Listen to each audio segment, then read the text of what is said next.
भारत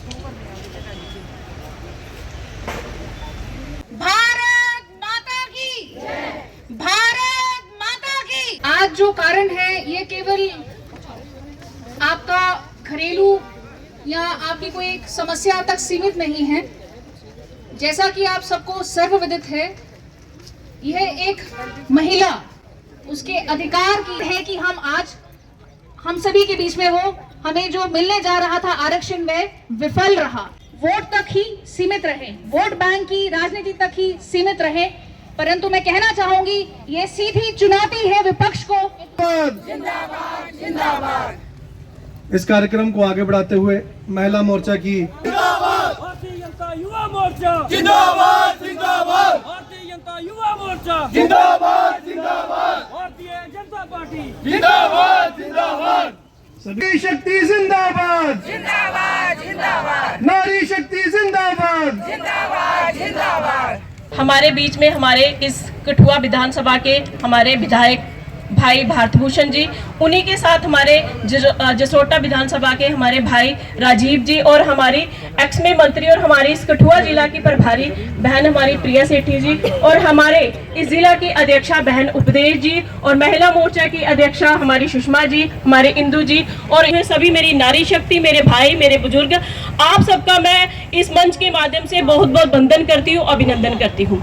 जैसे कि मातृशक्ति को पता है कि कुछ दिन पहले हमने बहुत ही जोर से एक रैली निकाली थी कि जो 16-17 का जो विशेष एक सत्र लग रहा था सदन में, उसमें हमें बढ़ चढ़ के महिलाओं को 33% आरक्षण दिया जा रहा था और हमारी नारी शक्ति इकट्ठे होके आदरणीय प्रधानमंत्री श्री नरेंद्र भाई मोदी जी का धन्यवाद करने के लिए एक जोश में एक रैली निकाली थी। लेकिन कहीं ना कहीं कांग्रेस की इस गंदी राजनीति ने क्या किया कि उस बिल को उस 16-17 सत्र में गिरा दिया और गिराने के बाद उन्होंने एक मजाक उड़ाया और राहुल गांधी, प्रियंका गांधी, ममता जी ये सब नहीं चाहते कि हमारी नारी शक्ति को अधिकार दिया जाए। आप सबको ज्ञात होगा कि हमारे माननीय प्रधानमंत्री श्री नरेंद्र भाई मोदी जी जब 2014 में प्रधानमंत्री बने थे तो सबसे पहले उन्होंने लाल किले से नारा दिया था स्वच्छता अभियान का, बेटी बचाओ बेटी पढ़ाओ का। हमेशा ही वो नारियों के लिए, महिलाओं के लिए सोचते हैं, हमेशा ही उन्होंने नारी के हित की बात की है। अगर बात करूं मैं 370 धारा जब तोड़ी गई तो उसके बाद हमारे पंचायती राज को मजबूत किया गया, जिसमें पंच, सरपंच, बीडीसी, डीडीसी हमारी नारी शक्ति को हक दिया गया। ये कौन कर रही थी? सिर्फ भाजपा और मोदी जी। लेकिन इस कांग्रेस ने फिर से वही मजाक उड़ाया। वो खुद सोनिया गांधी 3 बार अध्यक्ष रह चुकी है, लेकिन उसने कभी भी नारी शक्ति के लिए नहीं सोचा। तो आज उसी उपलक्ष्य में जी हमारी मातृशक्ति इकट्ठी हुई है और अपना रोष दिखाएगी और आने वाले चुनाव में इनको दिखाएगी विपक्ष में कि किस तरह ने इन्होंने नारी का मजाक उड़ाया। जय हिंद, जय भारत।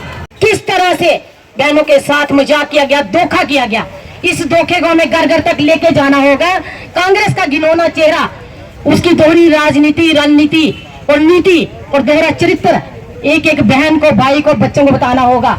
मुझे लगता है जो बहनें कांग्रेस से अपनी पार्टी पर विश्वास है वो हमारे साथ इंसाफ करेगी। आज नहीं तो कल आने वाले समय हमारा होगा। हम सब बहनें कंधे से कंधा मिलाकर मोदी जी के साथ चलेंगी और 2047 में जो विकसित भारत का सपना उन्होंने देखा है, हम उसमें सब बढ़ चढ़कर उसमें अपनी भूमिका निभाएंगी। मुझे इतना ही कहना है कि हमें इस अपमान को याद रखना है, कभी भूलना नहीं है, घर घर तक इस अपमान को लेकर जाना है। जय हिंद, जय भारत।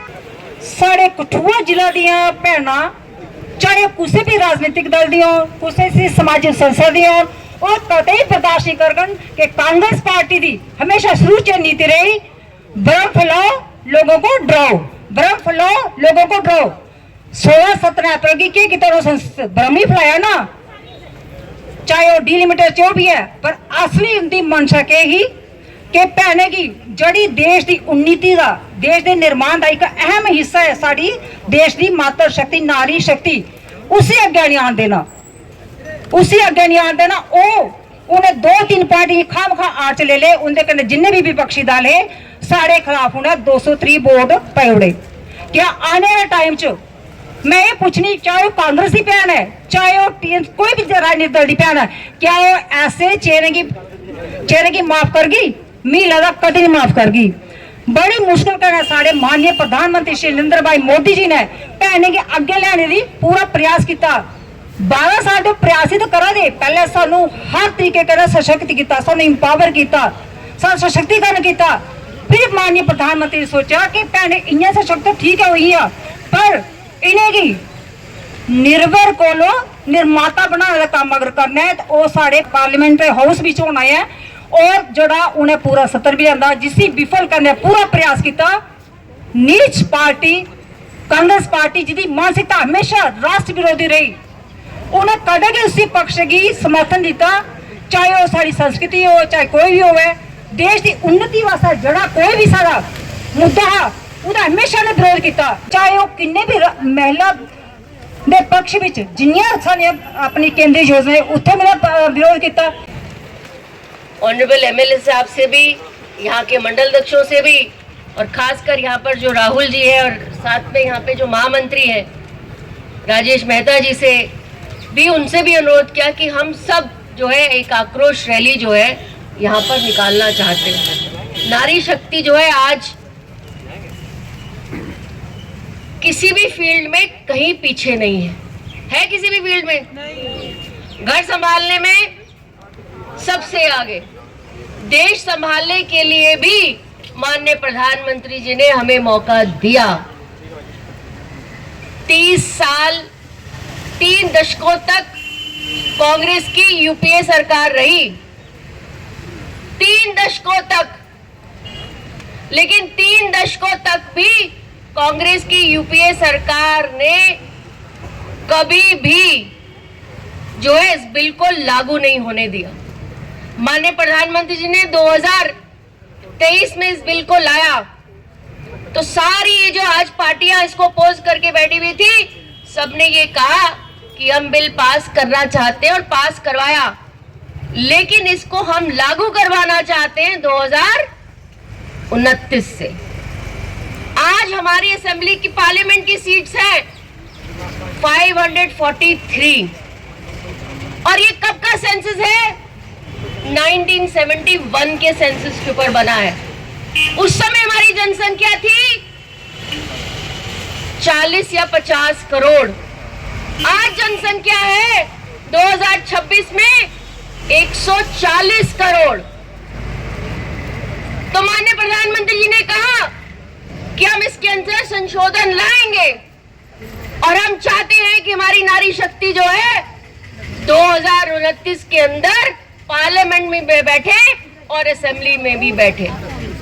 और ये गुहार लगाते रहे अमित शाह जी और मोदी जी कि आप इस बिल को अमेंडमेंट के साथ पास होने दीजिए, आप इस बिल को अमेंडमेंट के साथ निकलने दीजिए। 2014 से माननीय प्रधानमंत्री जी हर नारी शक्ति को अग्रसर करने की कोशिश कर रहे हैं। जनधन योजनाएं हो, आपके कोविड के समय में आपके घर के अंदर, आपके बैंक के अंदर, खातों के अंदर 500 रुपया भेजने की बात हो, आपके लिए शौचालयों की बात हो, आपके लिए अपना घर बनाने की बात हो, तो माननीय प्रधानमंत्री जी ने आपको हमेशा आपका साथ दिया है। उज्ज्वला योजना की बात हो, उज्ज्वला योजना की बात हो, तो माननीय प्रधानमंत्री जी ने आपके घरों के अंदर चूल्हे बजाने का काम किया है। उसके बाद माननीय प्रधानमंत्री जी एक ऐसा फेज आया जहां ये लगा कि बेटियां जो है सुरक्षित नहीं है, खून के अंदर ही खत्म कर दी जाती हैं। इसीलिए बेटी बचाओ बेटी पढ़ाओ का एक अभियान लिया और 2014 से लगातार ऐसे अभियान लिए जिसके अंदर जो है कहीं ना कहीं हमारी नारी शक्ति को एक डिग्निटी मिली। और बीच में एक समय ऐसा आया जब डिग्निटी तो मिल गई लेकिन रोजगार से वंचित रह गई। और फिर माननीय प्रधानमंत्री जी ने सेल्फ हेल्प ग्रुप के माध्यम से लखपति दीदियों बनाने का काम जो किया वो माननीय प्रधानमंत्री श्री भाई मोदी जी ने किया। महिला शक्ति हिस्सेदारी मांग रही है कि वो देश की भागदौड़ को आगे संभालने के लिए जो है 33% आरक्षण जो है पार्लियामेंट के अंदर और 33% आरक्षण जो है आपको असेंबली के सीट्स के अंदर हो। और माननीय प्रधानमंत्री जी कहते हैं कि जो संख्या पहले थी, जनसंख्या पहले थी 1971 में 71 में, आज जनसंख्या उसकी तिगुना हो गई है। तो जो ये कहती है ना कि एक ही पार्टी के बंदे इनके आगे आते हैं, कांग्रेस की प्रियंका गांधी ने प्रेस कॉन्फ्रेंस के अंदर ये कहा कि अभी क्यों नहीं करते, इन्हीं सीटों पे क्यों नहीं करते। 543 जो इनकी सीटें उस पर संभव है? कभी भी संभव नहीं है। एक एमएलए जो है, एक एमपी जो है, आज पहले उसकी जनसंख्या थी, उसके वोटर था कोई 40,000 या 50,000, आज उसी की कॉन्स्टिट्यूंसी के अंदर संख्या बढ़ गई है 2.5 लाख 3 लाख। इसीलिए डिलिमिटेशन करना जरूरी था, ये प्रावधान, ये अमेंडमेंट लाना जरूरी था कि हम डिलिमिटेड करें और डिलिमिटेशन से हमारी 850 सीटें बढ़े। 850 का अगर हम 1/3 हिस्सा करते हैं, 33% करते हैं, तो हमारी 560 सीटें आती है। पुरुष वर्ग का भी हम हक जो है इस कॉन्स्टिट्यूशन उसको नहीं लेने देता, पुरुष वर्ग का उतना ही है, उसकी भी सीटें 50 बढ़ती है। यानी कि 850 में से अगर आप 260 सीटें निकाल दो महिलाओं के लिए, फिर भी कुछ सीटें जो है पुरुष वर्ग के लिए बढ़ती हैं। भारत माता की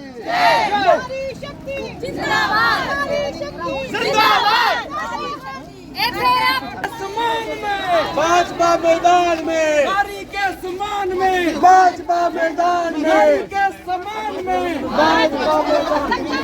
जिंदाबाद जिंदाबाद जिंदाबाद, राहुल गांधी मुर्दाबाद मुर्दाबाद मुर्दाबाद, मुर्दाबाद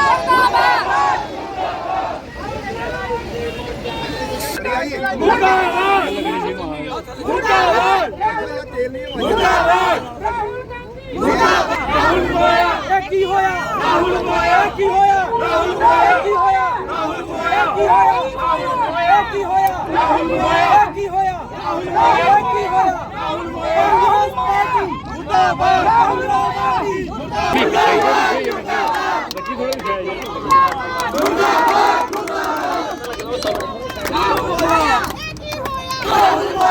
प्रधानमंत्री जी के नेतृत्व में मिलने वाला था।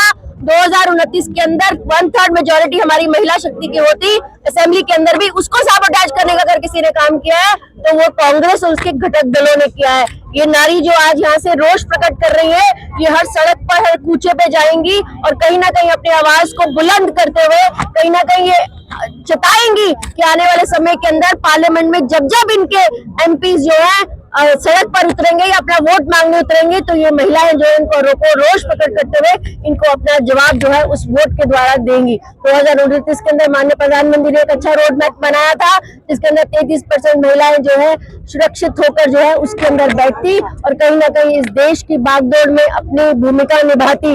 लेकिन कांग्रेस ने और उसके घटक दलों ने इसको बिल को गिराकर कहीं ना कहीं हम सबके लिए, हमारे आत्मसम्मान के लिए बहुत बड़ी ठेस पहुंचाई है। केंद्रीय नेतृत्व से हमारी बहनें आई हुई, जिले में हमारे जिला सेक्रेटरी जितना भी संगठन है, उन सभी का पहले तो मैं साधुवाद करती हूँ और जहाँ पे उपस्थित जो कवरेज कर रहे हैं मीडिया बंधु, आपका भी मैं बहुत बहुत आभार प्रकट करती हूँ।